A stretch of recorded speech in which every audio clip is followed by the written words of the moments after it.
ನಮಸ್ಕಾರ ರೀಪ ಎಲ್ಲರಿಗೂ. ಇಡೀ ರಾಜ್ಯ ಕುತೂಹಲದಿಂದ ನೋಡುತ್ತಿರುವ DCC ಬ್ಯಾಂಕಿಗೆ ಕಡಕ ಜವಾರಿ ಕಾಕ ಏನು ಭವಿಷ್ಯ ಹೇಳ್ಯಾನ ಅದೇ ರೀತಿ ಆಗುವುದು ಅದು ಖಚಿತ, ನಿಶ್ಚಿತ, ಗುಪ್ತ ಮಾತಿ, ಕಾಲಜ್ಞಾನದ ಭವಿಷ್ಯದ ಮುಖಾಂತರ ನಾ ನಿಮಗೆ ಹೇಳಿದ್ನಿ. DCC ಬ್ಯಾಂಕ್ಗೆ ಕೈ ಹಾಕಾಕ ಹೋಗಬೇಡ್ರಿ. ಈ DCC ಬ್ಯಾಂಕ್ ಜಾರಕಿಹೊಳಿಯ ಕಪಿಮುಷ್ಟಿಯಲ್ಲಿ ಕಾಯಂ ಇರುವುದು ಈಗಾಗಲೇ ಒಂದು ಝಲಕ ನೋಡಿರಬೇಕು. ಎರಡು ಅವಿರೋಧ ಆಯ್ಕೆ ಅದು. ಸೌದತ್ತಿಯ ನಿಷ್ಠಾವಂತ ಕಾರ್ಯಕರ್ತ, ಪಕ್ಷದ ಹಿತಾಸಕ್ತಿಗಾಗಿ ದುಡಿದಂಥ, ಪಕ್ಷದಿಂದಲೇ ಇವತ್ತು ಶಾಸಕ ಆದಂಥ ಜನಪ್ರಿಯ ಶಾಸಕ ಇವತ್ತು ಈ ಸೌದತ್ತಿ ನೋಡೋಗ್ರಿ ಎಷ್ಟೊಂದು ಅಭಿವೃದ್ಧಿ ಕಾರ್ಯದಲ್ಲಿ ತೊಡಗಿ ಜನರ ಜೊತೆ ಬೆರೆತಿದ್ದು ಸುಖ ದುಃಖ ದುಮ್ಮಾನಗಳನ್ನು ತೆಗೆದುಕೊಂಡು ಹೋಗಿ ತನ್ನ ರಾಜಕೀಯ ಗುರು ಸತೀಶ್ ಜಾರಕಿಹೊಳಿ ಹತ್ರ ಹೋಗಿ ಇತ್ಯರ್ಥ ಮಾಡಿಕೊಂಡು ಸರ್ಕಾರದಿಂದ ತಂದ ಅನುದಾನವನ್ನು ಬಿಡುಗಡೆಗೊಳಿಸಿ ಇವತ್ತು ಸರ್ವಾಂಗೀಣ ಅಭಿವೃದ್ಧಿ ಸೌದತ್ತಿ ಮಾಡಕತ್ತಾನ. ಅವನಿಗೆ ಬಂಪರ್ ಬಹುಮಾನ ಕೊಟ್ಟಂತ ಇದೆ ಜಾರಕಿಹೊಳಿ ಕುಟುಂಬ. ನಿರ್ದೇಶಕ ಸ್ಥಾನ DCC ಬ್ಯಾಂಕಿಗೆ ಅವಿರೋಧ ಆಯ್ಕೆ. ನೋಡ್ರಿ, ಯರಗಟ್ಟಿದಿಂದ ಎಟ್ಟು ಪೈಪೋಟಿ ನಡೆದಿತ್ತು ವಿಶ್ವಾಸ ವೈದ್ಯ ಬಗ್ಗೆ.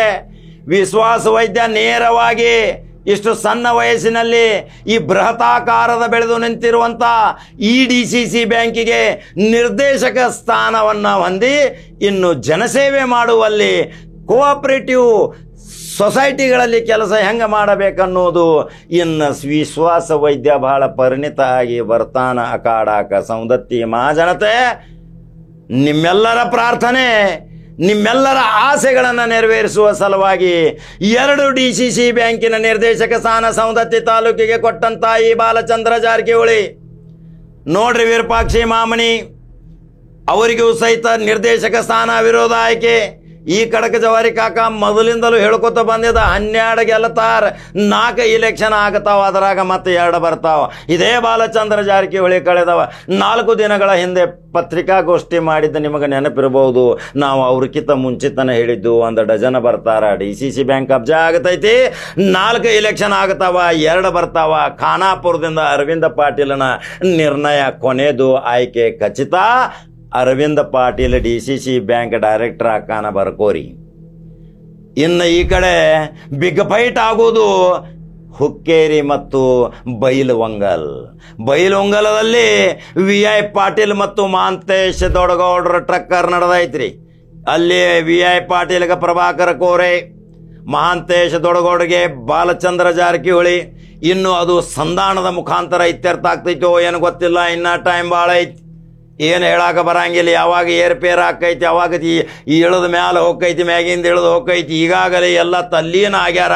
ಹುಕ್ಕೇರಿ ವಿದ್ಯುತ್ ಸೊಸೈಟಿಯಲ್ಲಿ ಆರೋಪ ಪ್ರತ್ಯಾರೋಪಗಳು, ಪ್ರತಿಜ್ಞಾ ಸ್ವೀಕಾರಗಳು, ಆಣೆ ಪ್ರಮಾಣ ಪತ್ರಗಳು ಇವು ಎಲ್ಲವೂ ಆದರೂ ಸಹಿತ ವಿದ್ಯುತ್ ಸಹಕಾರಿ ಸಂಘ ಜಾರಕಿಹೊಳಿ ಬುಟ್ಟ್ಯಾಗನ ಬೀಳುದ್ರೆ ಬರ್ಕೊಂಡಿಟ್ಕೋರಿ. ಯಾಕಂದ್ರೆ ನೆಟ್ವರ್ಕ್ ಹಂಗೈತಿ, ಕಾರ್ಯಕರ್ತರ ಪಡೆನ ಹಂಗೈತಿ.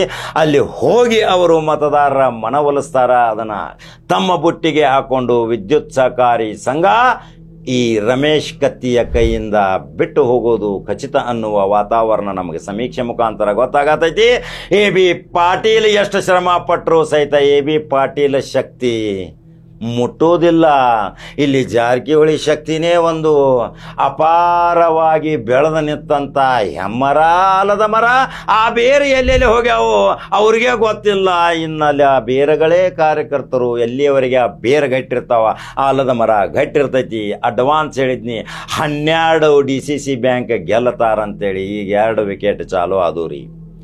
ಇನ್ನು ಬರ್ತಾರ 10 ವಿಕೆಟ್ ತಗೊಳ್ಳೋ ಸಲುವಾಗಿ. ಇನ್ನು 12 ಫಲಿತಾಂಶ 12 ಆದರೂ ಬಹುಮತ, 4 ಇಲೆಕ್ಷನ್ ಆದರೂ ಬಹುಮತ, ಅದ್ರಾಗ 2 ಬಂದ್ರೂ ಬಹುಮತ, 1 ಬಂದರೂ ಬಹುಮತ. ಆದರೂ ಬಾಲಚಂದ್ರ ಜಾರಕಿಹೊಳಿ ತನ್ನ ಚಾಕಚಕ್ಯತೆಯಿಂದ ಎಲ್ಲ ಸಹೋದರರು ದೊಡ್ಡಣ್ಣ ರಮೇಶ್ ಜಾರಕಿಹೊಳಿಯ ಸಲಹೆ ಸೂಚನೆ ಮುಖಾಂತರ, ಸಣ್ಣ ಸಾಹುಕಾರನಾದಂಥ ಲಕ್ಕನ ಜಾರಕಿಹೊಳಿ MLCಯ ಒಂದು ಸಲಹೆ ಸೂಚನೆ, ಎಲ್ಲರೂ 4 ಜನರು ಹೋಗಿ ಸಹೋದರರು ಅಖಾಡಕ್ಕೆ ಆ ಕಡೆ ಈ ಕಡೆ ಸುತ್ತುವರೆದು ನಿಂತಾರ. ಭದ್ರಕೋಟೆಯನ್ನ ಸುತ್ತಳತೆ ಆಧಾರದ ಮೇಲೆ ನಿಂತು ಬಿಟ್ಟಾರ ಅಂದಮೇಲೆ ರಾಹುಲ್ ಏನು ಸುಮ್ಮ ಕೂತಿಲ್ರಿ, ಅಲ್ಲಿ ರಾಹುಲ್ ತನ್ನ ನೆಟ್ವರ್ಕ್ ಏನು ಮಾಡಾಕತ್ತಾನ.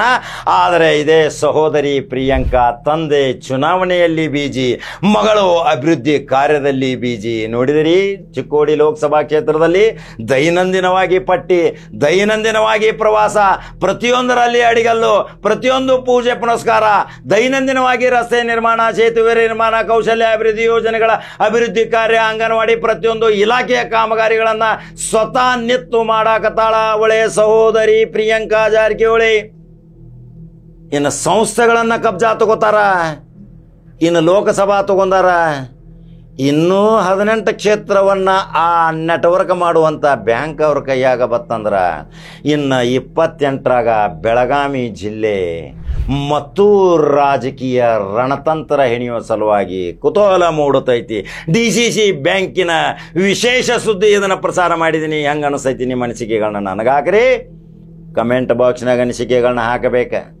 ರಮೇಶ ಕತ್ತಿ ಪ್ರಭಾವ ವಿದ್ಯುತ್ ಸಹಕಾರಿ ಸಂಘದಲ್ಲಿ ಎಷ್ಟು ನಡೀತೈತೆ ಅನ್ನೋದು ತೋರಿಸ್ರಿ, ಎಷ್ಟು ಸೀಟ್ ಗೆಲ್ತಾನ ತೋರಿಸ್ರಿ. ನಾನು ಹೇಳ್ತೇನೆ ಆಮೇಲೆ ಎಷ್ಟು ಸೀಟ್ ರಮೇಶ ಕತ್ತಿಗೆ ಬರ್ತಾವ, ಇದೇ ಸತೀಶ್ ಜಾರಕಿಹೊಳಿಯ ನೇತೃತ್ವದ ಪ್ಯಾನಲ್ ಎಷ್ಟು ಸೀಟ್ ಬರ್ತಾವ, ಯಾವ ಊರಾಗ ಎಟ್ಟೆಟ್ಟು ಹೋಟ್ ಬೀಳ್ತಾವ ಅನ್ನೋದು ಹೇಳ್ತಾನೆ ಮುಂದಿನ ಸಮೀಕ್ಷೆಯೊಂದಿಗೆ. ಹಂಗಾದ್ರೆ ಯೂಟ್ಯೂಬ್ದಾಗ ಬಟನ್ ಹೊಡಿತೀರಿ, ನಂಬರ್ 1 ನ್ಯೂಸ್ ಕನ್ನಡ ಫಾಲೋ ಮಾಡ್ತೀರಿ.